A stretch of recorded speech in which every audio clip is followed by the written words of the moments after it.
Under heaven, all can see beauty as beauty, only because there is ugliness. All can know good as good, only because there is evil. Being and non-being produce each other.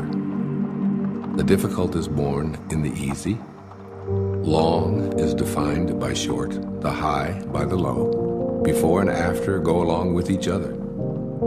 So the sage lives openly with apparent duality and paradoxical unity. The sage can act without effort and teach without words, nurturing things without possessing them. He works, but not for rewards.